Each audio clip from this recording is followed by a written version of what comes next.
उठाओ और हिला बोलो परमेश्वर से, परमेश्वर जितना वचन में आज सुनो सदा के लिए मेरी लाइफ को चेंज करे। आप सेम नहीं रहने वाले चर्च। जब भी परमेश्वर के आगे कलीसिया ने घुटने लगाए, परमेश्वर ने उनके रास्ते को खोला, हेवन को ओपन किया।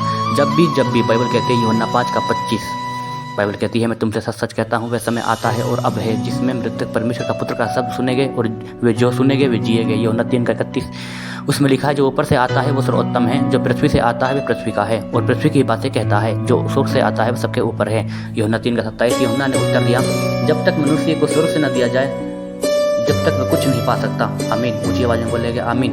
यूहन्ना 3:31, जो ऊपर से आता है वो सर्वोत्तम है। बाइबल कहती है जब आप प्रार्थना करते हैं तो ऐसी चीजें आसमान आपके लिए खुलता है। हालेलुया। कितनों को मेरी बात समझ आ रही है?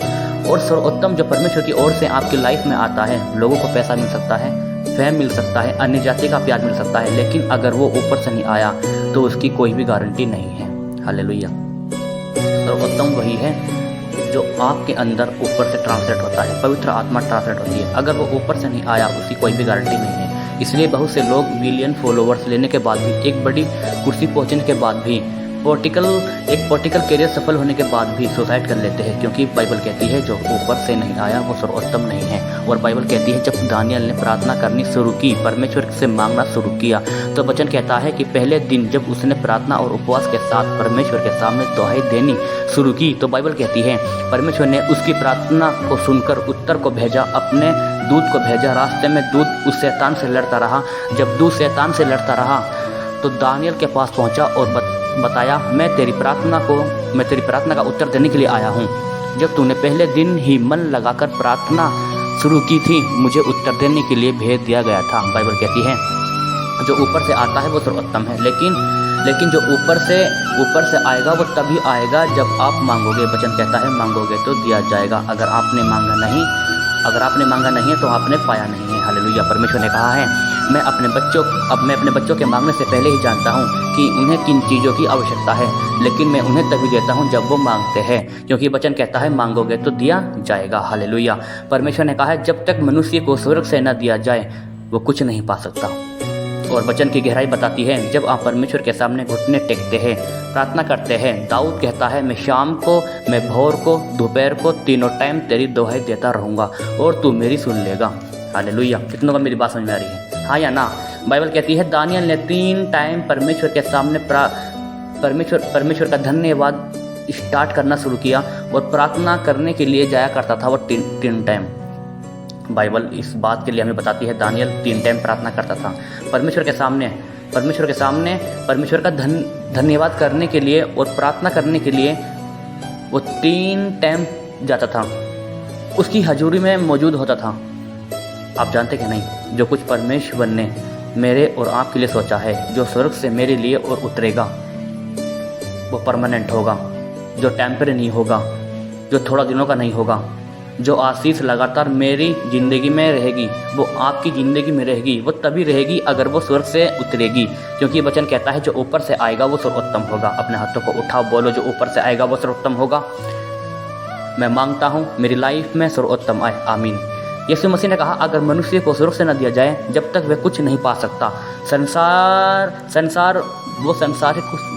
से कुछ नहीं पा सकता। हालेलुया। वो ऊपर से ही आएगा अगर तुम मांगोगे तो। आमीन।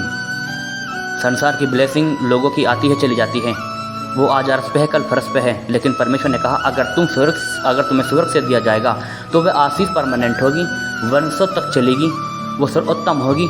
आमीन। अगर हम पुराने नियम में देखेंगे जब परमेश्वर ने मूसा को कहा था तू इस तरह का तंबू मेरे लिए बनाना, और उस तंबू में हम देखते हैं तो उस तंबू में बाइबल कहती है जब पवित्र स्थान में जाते थे तो एक लैंप होता था जो 7 दीपटे, जिसमें 7 दीपटे होती थी, जो पवित्र आत्मा की निशानी है। अगर उसके सामने हम देखेंगे तो मेज पर रोटियां पड़ी होती थी। बाइबल कहती है जो लैंप है जो पवित्र आत्मा की निशानी है। रोमियो 8:26 में लिखा है इसी रीति से आत्मा भी हमारी दुर्बलता में हेल्प करता है, क्योंकि हम नहीं जानते कि प्रार्थना किस रीति से करनी चाहिए, परंतु आत्मा आप ही ऐसी आहे भरकर जो बयान से बाहर है हमारे लिए विनती करता है। और 27 में लिखा है और मनों का जांचने वाला जानता है कि आत्मा की मनसा क्या है। कितने लोगों को मेरी बात समझ में आ रही है? क्योंकि वह पवित्र लोगों के लिए परमेश्वर की इच्छा के अनुसार विनती करता है। हालेलुया। मेरी बात समझ में आ रही है नहीं? रोमियो 12 उसका 102 से हम पद निकाल लेंगे जल्दी से। को उठा और हिला, बोलो परमेश्वर से, परमेश्वर जितना वचन में आज सुनूं सदा के लिए मेरी लाइफ को चेंज करे। आप सेम नहीं रहने वाले चर्च। जब भी परमेश्वर के आगे कलीसिया ने घुटने लगाए, परमेश्वर ने उनके रास्ते को खोला, हेवन को ओपन किया। जब भी बाइबल कहते हैं यूहन्ना 5:25, बाइबल कहती है मैं तुमसे सच सच कहता हूँ, वह समय आता है और अब है जिसमें मृतक परमेश्वर का पुत्र का शब्द सुनेंगे और वे जो सुनेंगे वे जिएंगे। यूहन्ना 3:31 उसमें लिखा है जो ऊपर से आता है वो सर्वोत्तम है, जो पृथ्वी से आता है वह पृथ्वी का है और पृथ्वी की बातें कहता है, जो स्वर्ग से आता है वह सबके ऊपर है। यूहन्ना 3:27 यूहन्ना ने उत्तर दिया, जब तक मनुष्य को स्वर्ग से न दिया जाए जब तक वह कुछ नहीं पा सकता। आमीन। ऊंची आवाज में बोलेगा आमीन। यूहन्ना 3:31 जो ऊपर से आता है वो सर्वोत्तम है। बाइबल कहती है जब आप प्रार्थना करते हैं तो